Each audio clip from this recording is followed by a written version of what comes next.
ile söz ile aşık olunmaz. Güzellikle aşkın eşi bulunmaz.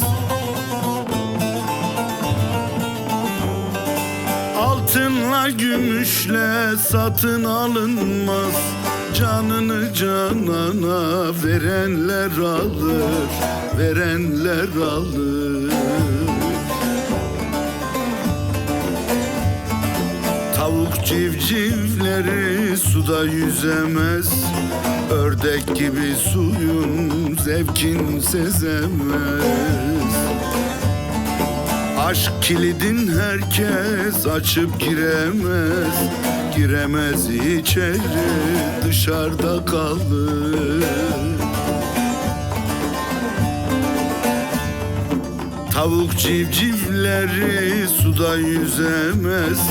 Ördek gibi suyun zevkin sezemez.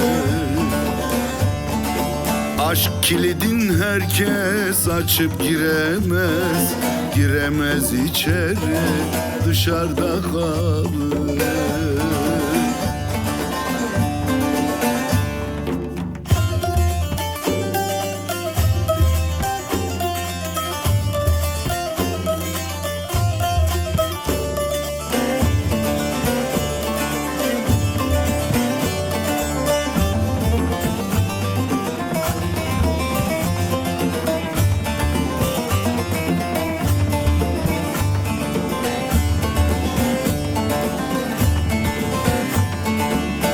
Korkak giremez aşk meydanına. Önce kıymak gerek kendi canına. Candan bağlı olan dost fermanına. Seve seve gider o yolda ölür, o yolda ölür.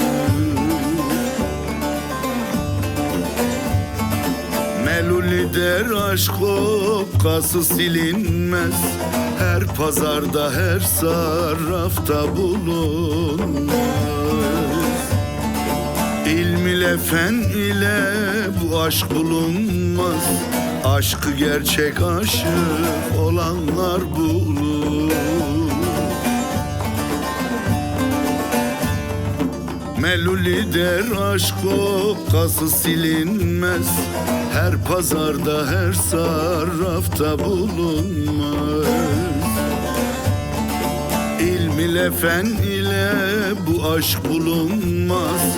Aşkı gerçek aşık olanlar bulur.